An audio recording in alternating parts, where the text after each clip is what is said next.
이 시간 하나님께서 우리에게 주신 말씀 신약성경 마가복음 7장 31절에서 37절까지의 말씀입니다.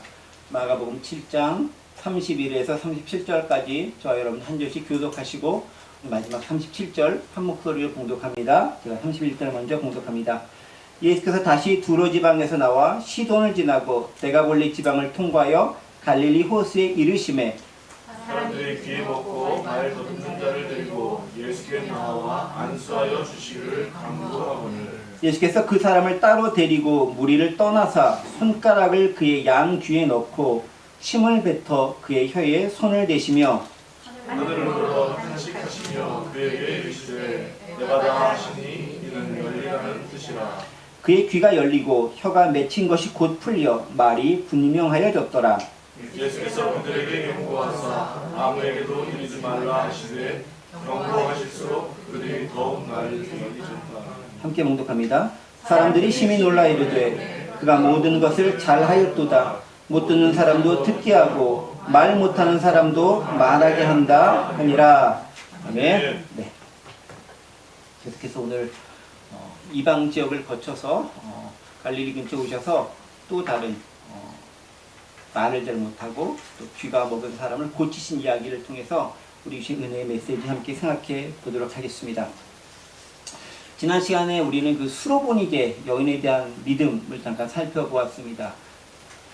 생각하시고 또 기억하시겠지만 수로보니게 여인이라는 것은 이방 지역에 있었던 그런 여인이지요. 특별히 이제 두로 지역에 있었던 그 근처에 있었던 그런 여인일 것입니다.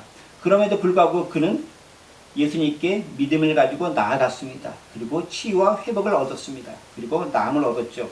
예수님께서 이방인도 고치신다라는 것들을 우리는 그를 통해 발견할 수 있었고 이방인이 아닌 유대인들보다 더 오히려 깨끗하고 정결하고 하나님께서 받으시는 존재다라는 것들을 우리는 그녀를 통해서 그녀의 딸이 치유되는 것을 통해서 확인해 볼 수 있었습니다.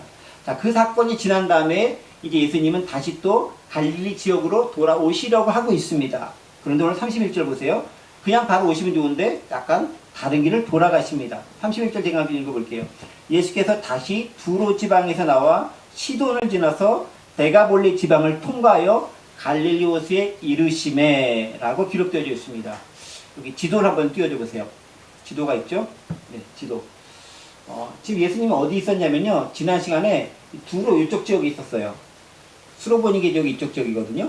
수로보니게 이쪽 지역이 수리아, 이쪽 베니게, 합쳐서 수로보니게 기억하시죠? 이쪽 지역입니다. 주로 여기 계셨거든요. 자, 그런데 이제 오늘 어디로 가시냐면은 갈릴리 지역을 가시고 최종 목적지는 갈릴리 지역입니다. 그럼 여기서 갈릴리 가면 어떻게 가면 되죠? 이렇게 하면 되는 거예요. 이렇게. 그렇죠? 제일 빠른 길이에요. 오늘 본문을 보면 어떻게 되냐면은 두로에서 시돈까지 위로 쭉 올라가세요. 그렇죠? 그리고 다시 데가볼리가 여기인데 데가볼리라는 지역 이렇게 돌아서 이렇게 갈릴리로 가시는 거예요. 바로 여기서 이렇게 가면 되는데 이렇게 가시는 거예요. 왜 그랬을까? 그냥 가깝게 가시면 돼요. 돌아가시고 있는 거 알 수 있죠. 이스라엘 백성들이 애굽에서 탈출했을 때도 바로 쫙 가면 돼요. 그냥 홍해 건너가지고 바로 그 가나안 땅으로 향해 진격해 들어가면 되는데 그렇게 못했죠. 어떻게 합니까? 광야를 한참 지나서 40년 동안 헤매다가 비로소 여호수아의 인도하에 가나안 땅에 들어가게 되겠습니다. 똑같은 것은 아니지만 예수님께서 바로 가면 좋은데 그렇게 안 가셨다라는 것을 확인하고 발견할 수 있어요. 지도를 보면 그게 보여요. 지도를 안 보면은 그게 안 보이는데. 그렇죠? 왜 그러셨을까라는 거죠. 왜 그러셨을까? 첫 번째는 기본적으로 이런 이유가 있겠죠. 유대인의 비난과 또 유대인의 여러 가지 공격들 이런 부분들 조금 피하고자 하는 의도가 있었을 수도 있습니다. 이렇게 가면 바로 유대 지역이잖아요. 바로 이렇게. 근데 이렇게 돌아서 가면 이방인 지역을 가다가 바로 갈릴리로 갈 수 있는 거잖아요. 조금 그런 것도 있었지 않을까 싶습니다. 특별히 유대인의 공격이 계속 심해지고 있던 때이기 때문에 그런 부분도 없지 않지 않을까 싶은 생각이 듭니다. 그러나 더 중요한 것은 뭡니까?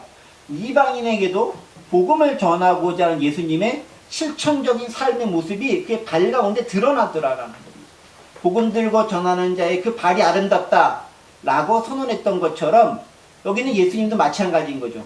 복음을 들고 직접 이방 지역을 가시는 거예요. 비록 수로보니게 여인에게는 내가 이스라엘 사람들로 왔지 이방인 사람들 온 게 아니다 라고 얘기하면서 그 순서를 얘기했지만 실제로 예수님의 마음은 그게 아니죠. 전 세계가 예수님의 자녀들인 거잖아요. 그러니까 이방 지역에 있던 수로본 여인의 딸도 고치시고 그 믿음을 통해 큰일도 행하시고 그리고 실질적으로 진짜 내가 이방을 위한 모습을 보인다라는 것을 행동으로 증명해 보이시는 거예요. 그래서 들어있다가 시동까지 위로 올라가는 거예요. 한 바퀴 빙 돌아서 갈릴리로 가십니다. 이방인을 진짜 사랑하시는 모습, 말로는 하고 행동으로는 안 하는 모습이 아니라 말로는 그의 믿음 때문에 이 수로본 여인의 믿음 때문에 그렇게 이야기했지만 실제로 이방인을 얼마나 사랑하고 계셨는가 하시는 부분들을 오늘 본문을 통해 또한 발견할 수 있습니다. 더불어서 정결변 논쟁 아시죠?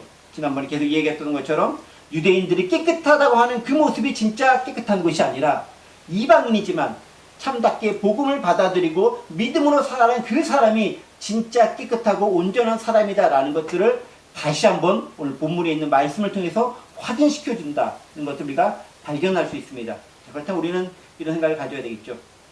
말보다는 우리 발과 우리의 손이 무엇을 행하는가, 그게 진짜 그를 사랑하고 있는지 아닌지를 드러내주는 중요한 지표가 된다는 것을 우리는 발견할 필요가 있습니다. 자, 그렇게 이방 지역을 뺑 돌아가지고 다시 갈릴리 지역을 딱 갔습니다. 자, 그런데 거기에 누군가 있죠? 누가 있습니까? 32절입니다. 사람들이 귀먹고 말 더듬는 자를 데리고 예수께 나와 안수하여 주시기를 간구하거늘 이라고 기록되어 있습니다. 갈릴리 지역을 다시 돌아왔는데 거기 누군가 있는데 누가 있냐면은 귀먹고 말 더듬는 자가 있었다라는 거죠. 자, 그런데 보세요. 귀먹고 말 더듬는 자가 예수님께 혼자 직접 나오는 것이 아니라 누구를 통해서 나오게 됩니다. 누가 나오죠? 사람들과 더불어서. 정확히 얘기하면 사람들이 귀먹고 말 더듬는 자를 데리고 예수님께 나오게 되었더라. 저는 이제 이 말씀 보면서요, 이 귀먹고 말 더듬는 자의 삶 자체는 참 불행할지 모르겠지만 최소한 그가 이웃은 정말 잘 뒀다. 그를 데리고 예수님께 나오는 이웃이 있잖아요. 사람들이 있잖아요. 여러분, 우리 주변에 어렵고 힘든 사람도 있는데 너는 따로 떨어져서 나랑 같이 살지 말고 팽개쳐버리고 격리시켜버리고 돌아보지도 쳐다보지도 않는 사람이 얼마나 많은지 몰라요. 힘든 사람도 있는데 네가 나 혼자 있으면 내가 불교해지니까 넌 저리 가 라고 해서 장벽 쳐놓고 격리시키고 오지도 못하게 하는 그런 경우가 얼마나 많은지 모릅니다. 불결하다고 그렇게 할지 몰라요. 그런데 여기 있는 사람은 어떤 사람이냐면요, 귀먹고 말 더듬는 사람을 데리고 오는 그 사람들이 그 가운데 있었다라는 거예요. 근데 이 귀먹고 말 더듬는 자는요, 아예 아무것도 못 듣고 아예 아무것도 말을 못하는 사람은 아닌 것 같아요. 왜냐면 말 더듬는다라고 표현하고 있잖아요. 그 말은 뭐냐면 일종의 언어 장애가 있다는 거예요. 그러니까 귀가 듣는 게 완벽하게 듣지 못하면 말을 제대로 할 수 없어요. 여러분 아시겠지만은 먼저 내가 들어야 그 들은 게 있어야 말을 할 수 있어요. 말은 하고 듣지는 못하고 그런 건 없어요. 들어야 말을 하는 거예요. 이 순서 무척 중요한 겁니다, 사실은. 그러니까 이 사람 뭔가 듣는 게 조금 있을 수 있는데 근데 이게 아주 희미하게 들리거나 잘 안 들리거나 그러겠죠. 그러니까 말도 제대로 못하고 막 더듬더듬 할 수밖에 없는 그런 사람이라는 거예요. 장애가 있는 사람이다라는 것입니다. 그 사람이 있는데 그 사람 주위에 그를 데리고 올 사람들이 있었다라는 것입니다. 우리 주변에 그런 사람들 혹시 없는가? 말 더듬고 귀가 어두워서 힘들어하는 사람들은 없는가? 소외된 사람들은 없는가를 되돌아볼 수 있는 것이 우리가 예수 믿는 사람들로서의 믿음의 삶의 중요한 모습이다. 이것 특별히 기억해야 됩니다. 그리고 그들을 그리스도께로 데려갈 수 있어야 된다는 거죠. 복음만 그에게 주는 것이 아니라 그에게 역시 치유될 수 있는, 살아갈 수 있는 삶의 방편도 함께 제공해 주는 것이 우리가 마땅히 해야 한다는 거예요. 교회만 데려오는 것이 아니라 더불어 플러스 알파가 있어야 된다는 거죠.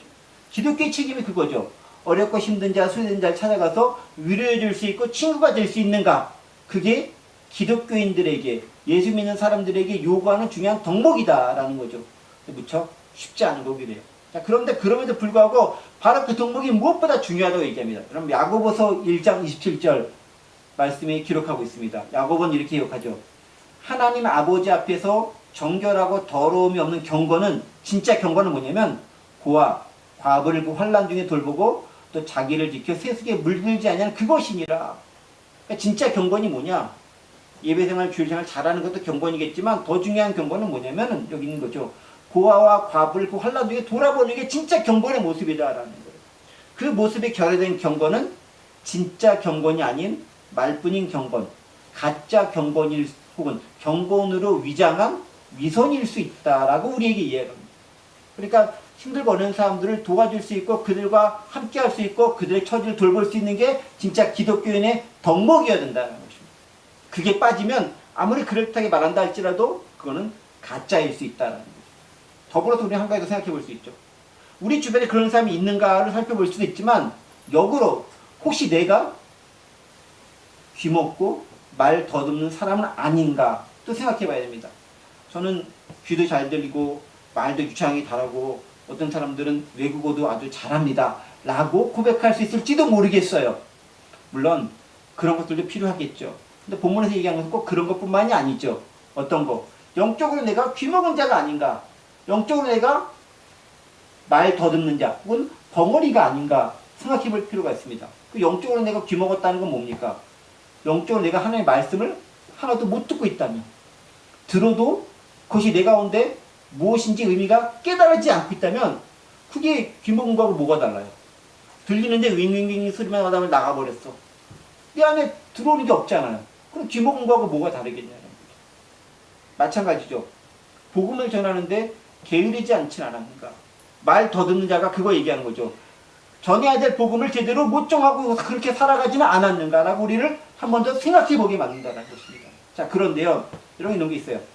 내가 충분히 그 말씀을 들어야 제대로 전할 수 있다라는 거예요. 내가 들은 게 없으면, 쌓인 게 없으면 전할 수 없어요. 아까 말씀드렸지 않습니까? 내 가운데서 뭔가 들리는 게 있어야 그 들리는 걸 가지고 내가 해석해서 누군가에게 말해줄 수 있는 거예요. 아이가 말을 배울 때도 엄청나게 많은 시간 들어야 얘기할 수 있습니다. 우리가 언어를 배울 때도 한국어나 영어를 배우고 다른 외국어를 배울 때도 일단은 왕창 들어야 들은 것만큼, 들은 것 이상으로 말할 수는 없어요. 들은 것만큼 말할 수 있다는 거죠. 복음도 마찬가지예요. 내가 그만큼 들어야, 그만큼 알아야, 그만큼 배워야, 그만큼 깨달아야 뭔가를 전해줄 수 있는 거예요. 내 안에 든 게 없는데 계속 항아리 그 바닥 밖에 긁는 소리밖에 안 나는데 뭘 전해주겠어요? 아무것도 할 수 없는 거죠. 때문에 우리는 먼저 듣는 거에 초점을 기울일 필요가 있어요. 사람과 관계도 마찬가지예요. 조언을 해주려고 하는 게 아니라 들으려고 해야 그 사람이 해줄 말이 비로소 생각이 나는 거예요.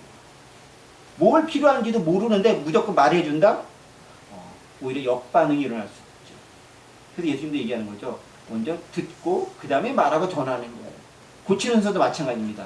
나중에 아시겠지만 먼저 귀를 고쳐요. 그 다음에 혀를 뚫어서 말을 하게 하는 거예요. 순서가 무척 중요하다.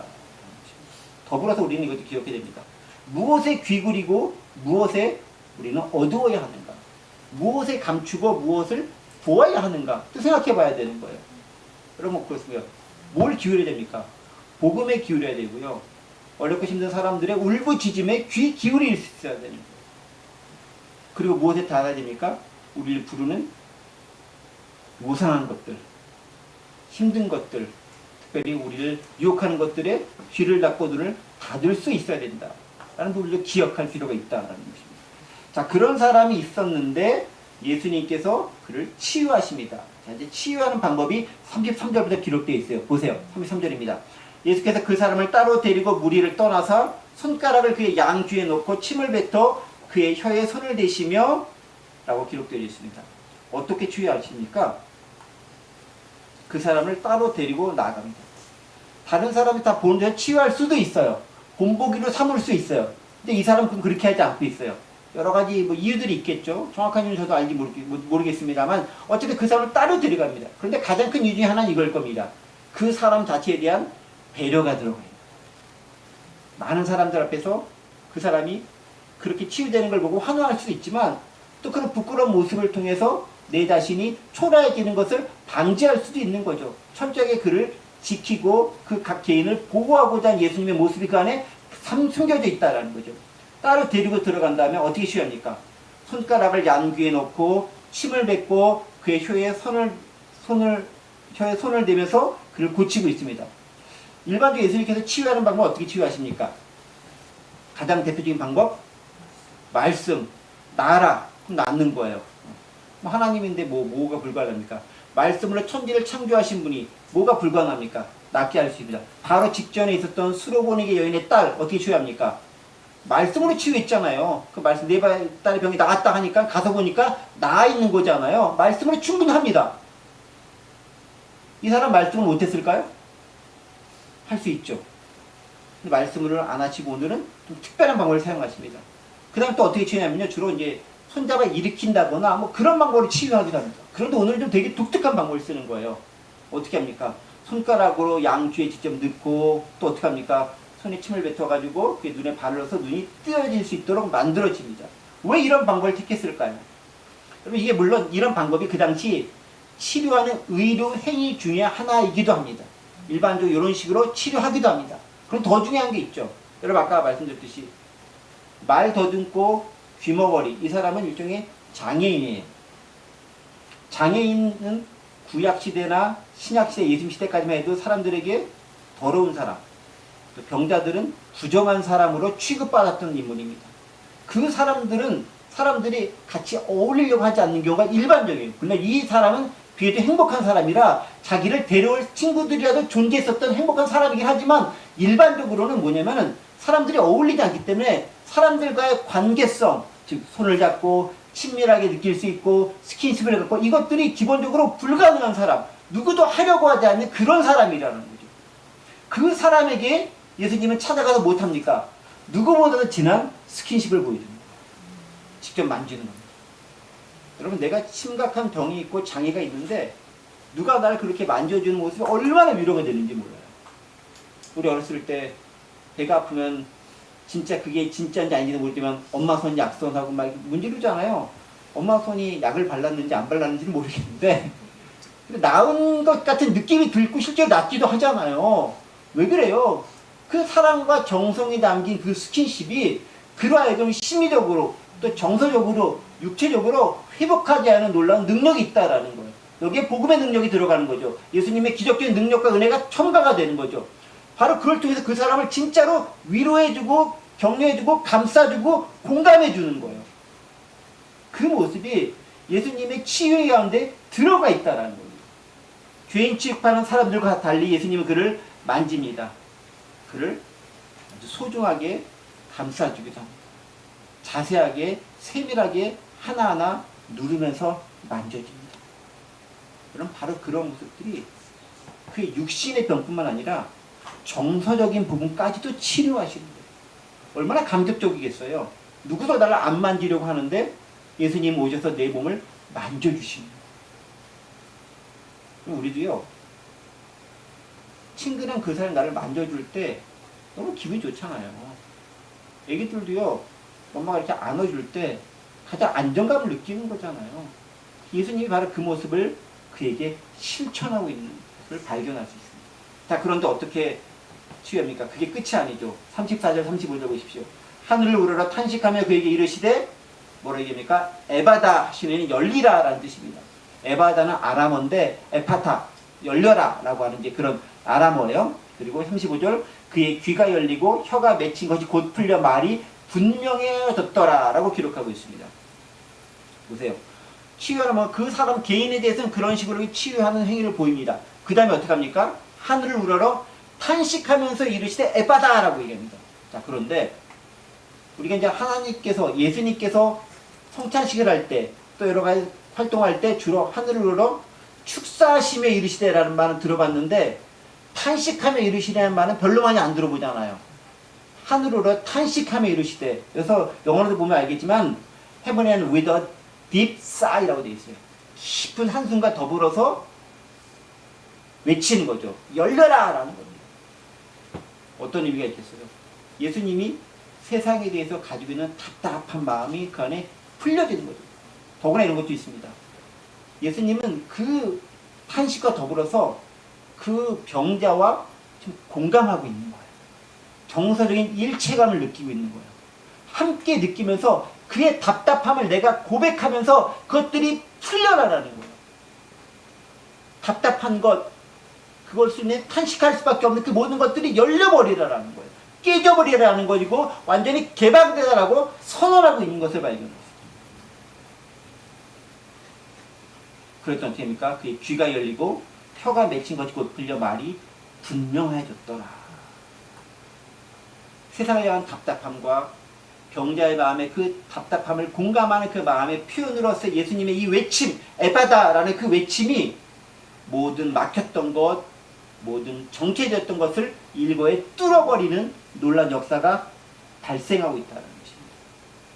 어떻게 합니까? 귀가 열립니다. 분명하게 들을 수 있게 됩니다. 아마 에파타는 소리가 더불어서 그 소리가 그 병자의 귀에 들렸을 거예요. 그리고 뭔가 시원하게 내가 말할 수 있는 뭔가 느낌이 그 안에 왔을 거예요. 그게 첫 번째 말씀으로 무엇을 했는지는 모르겠지만 뭔가 선언하고 선포하는 것이 있었겠죠. 귀가 열리고 말이 분명해졌다는 것은 무엇입니까? 의사소통이 명확하게 가능해졌다는 거죠. 잘 듣지 못하고 어벙벙벙하면 의사소통이 안 되잖아요.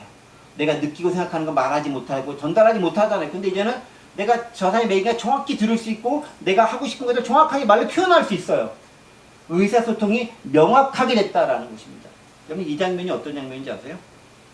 사도행전 2장에 보면은 오순절 성령 강림 사건이 일어났었을 때 각 지역에서 온 사람들이 자기 말 때문에 복음을 듣지 못하다가 성령 강림과 더불어서 사도들이 이야기하는 것들이 자기네 나라의 말로 그들에게 들렸다라고 이야기되고 있습니다.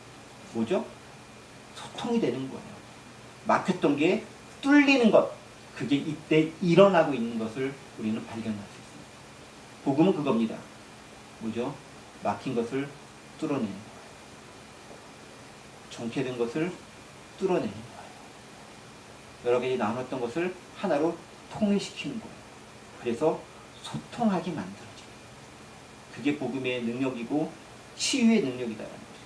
그런 능력이 있자 어떤 일이 발생합니까? 이 사람은 드디어 살만 나는 세상을 비로소 이제 살아갈 수 있게 되는 거예요. 인생의 문제가 열리게 되는 거죠. 궁극적으로 무엇이 열립니까? 하나님의 나라가 그 앞에 열리게 되는 것을 경험하는 거죠. 여러분 치유라는 건요. 치유 그 자체가 하나님의 나라는 아니에요. 치유받았다 해서 그 사람들이 천국 가는 게 아니에요. 그렇죠? 네. 여러분 아시겠지만은 한센시병에 걸렸다가 예수님도 치유받은 많은 사람들이 있었는데 돌아와 감사한 사람은 딱 한 명. 나머지 9명은 떠나가 버리고 말았어요. 치유 자체가 하나님 나라는 아니에요. 치유는 뭡니까? 하나님 나라를 경험할 수 있는 표적에 불과하다. 불과하다는 표현 때문에 별거 아닌 것처럼 여기지만 그렇진 않아요. 중요합니다. 그러나 그 자체가 하나님 나라는 아니다라는 겁니다. 때문에 우리가 치료되는 것, 치유되는 것에만 초점을 두고 바라보다 보면 진짜 필요한 복음을 놓치는 거예요. 하나님 나라를 놓칠 수 있습니다.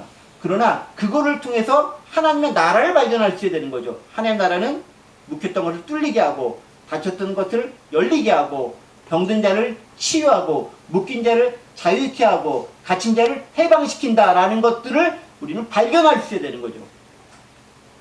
이 사람 것을 경험하는 거예요. 인생의 문제, 세상의 문제만 풀리는 것이 아니라 하나님의 나라를 그 치유를 통해서 경험하게 되는 거예요. 우리 역시 그래야 되는 거예요. 뭔가 내가 은혜를 받았다? 은혜 받은 것 자체는 좋죠. 근데 은혜 받은 것에만 머무르면은 하나님의 나라의 일부분만 알고 거기에 경도되기 좋은 거예요. 그게 옳은 것은 아니다. 뭐가 옳은 것입니까? 그거를 통해서 하나님을 발견해야 되고 하나님의 나라를 경험해야 되고 하나님의 나라를 찾아야 되는 거예요. 그것들을 내가 이 땅 가운데 만드는데 들어가고 동참할 수 있어야 됩니다. 그게 되지 않으면 경험 중독에 걸릴 수도 있는 거예요. 은혜 중독에 걸릴 수도 있는 거예요. 은혜가 좋지만 은혜 중독에 걸리면 은혜만 사모하다가 가버리는 거예요. 그게 사람들의 수준과 똑같은 거예요. 낫기만 바라는, 기적만 바라는, 병 낫기만 바라는 그 사람들의 모습과 똑같은 거예요. 예수님이 원하시는 제자의 모습은 뭐죠? 하나님 나라를 확장시키는 참다운 제자의 삶을 살기 원하는 게 예수님께서 원하시는 우리들의 수준의 모습이라는 거죠. 우리가 거기까지 나아가고 있는가 한번 생각해 볼 필요가 있다. 마지막으로 한 가지만 얘기하고 말씀을 정리하겠습니다. 37절 말씀 보겠습니다. 사람들이 심히 놀라 이르되, 예수님은 놀란 것을 보면서 놀라 이르되 이렇게 얘기하죠. 그가 모든 것을 잘하였도다. 못 듣는 사람도 듣게 하고 말 못하는 사람도 말하게 한다라고 하면서 사람들이 많은 사람들에게 또 다니며 열심히 전파하고 하나님 나라에 대한 소식을 전하기 시작합니다. 자, 그런데 보세요. 그가 모든 것을 잘하였도다. 듣게도 하고 말하게도 한다 라고 칭찬하고 있습니다. 이 구절들은요, 들어가 보면 구약에 있는 말씀들을 우리가 떠올리게 합니다. 어떤 구절이느냐? 여러분 창세기 1장 31절에 있는 말씀 나올 거예요. 하나님이 그 지으신 모든 것을 보시니 보시기에 심히 좋았더라. 저녁이 되고 아침이 되니 여섯째 날이라. 하나님께서 모든 말씀들이 이루어진 상태가 심히 보시기에 좋았더라. 사람들이 예수님을 통해 이루어진 모든 것을 보고 좋았더라. 고백하는 거죠. 그것을 고백할 때 되는 거죠. 이게 어떤 장면입니까? 하나님이 천지를 창조하신 장면이에요. 자, 그 다음에 천지 창조한 장면 다음에 또 하나 새로운 창조, 새 창조에 대한 기사가 이사야서에 나옵니다. 이사야서 35장 5절과 6절에 있는 말씀입니다. 나올 거예요. 그때 맹인의 눈이 밝을 것이며 못 듣는 사람의 귀가 열릴 것이며 그때 저는 자는 사슴같이 뛸 것이며 말 못하는 자의 혀는 노래하니니 이는 광야에서 물이 솟겠고 사막에서 시내가 흐를 것임이라. 어떤 상태에 있죠? 맹인의 눈이 밝고 못 듣는 사람의 귀가 열릴 것이다. 그게 언제? 새로운 하나님의 나라가 이 땅에 왔었을 때 이루어질 모습이 이 모습이다라는 거죠. 첫 창조 때 보시기 좋았더라 했던 그 모습, 더불어서 맹인이 눈을 뜨고 귀머거리가 말 듣는 자가 들을 수 있고 말할 수 있게 되는 바로 그 시대가 하나님 나라의 시대다라고 이야기하고 예언되어 있고 그것이 메시아이신 예수님을 통해 선포된다 라는 예언의 말씀입니다. 그 말씀이 이제 이루어지는 거죠. 첫 창조의 그것이 새 창조와 더불어서 아름답게 완성되어질 때 그것이 바로 오늘 본문을 통해서도 조금씩 드러나고 있는 것을 발견할 수 있다는 거죠. 그래서 우리가 기적과 이적을 보면서 그 자체에 경도되는 것이 아니라 그것을 통해 드러난 하나님의 나라, 새하늘과 새 땅, 천국, 하나님 나라 그것을 발견할 수 있어야 돼요. 그게 없으면 오히려 안 하느니면 못한 결과를 초래할 수도 있습니다. 물론 꼭 그렇진 않죠. 경험된 자가 은혜 가운데 있기 때문에 그렇지 않을 수 있습니다. 말씀을 정리합니다. 우리 가운데 어렵고 힘든 말 더듬는 자 혹은 귀 먹는 자가 있습니까? 그를 예수님께로 데려갈 수 있어야 됩니다. 우리가 혹시 귀 먹고 복음의 말 더듬진 않습니까? 봐야 될 걸 보고 들어야 될 걸 들음으로 온전한 것을 말할 수 있어야 되겠습니다. 더불어서 기적이 중요한 것이 아니라 그 기적을 통해 드러난 하나님의 나라를 발견하고 누릴 수 있어야 됩니다. 바로 그러한 모습이 우리 가운데 온전히 있었을 때 예수님께서 이 땅에 오신 메시아로서의 모습을 우리는 비로소 경험해 나갈 수 있을 것입니다. 바로 그런 놀라운 은혜의 삶을 살아갈 수 있는 저와 여러분들 되시기를 간절히 원합니다. 기도합니다. 은혜와 사랑 하나님 아버지 감사합니다.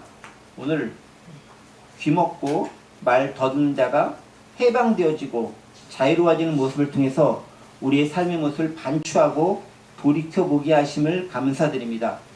하나님, 우리 주변에 어두운 사람이 있지는 않은지요. 또한 내가 그런 어두운 사람은 아닌지요. 그러면서 오직 기적만을, 은혜만을 또한 바라고 살아왔던 것은 아닌지요. 그것을 통해 누려야 할 하나님의 나라의 가치를 잊고 살진 않았는지요. 돌이켜보면서 진짜 하나님 나라의 제자로서 참된 삶을 살아갈 수 있도록 도와주옵소서. 감사드리며 예수 그리스도의 이름으로 기도하옵나이다. 아멘.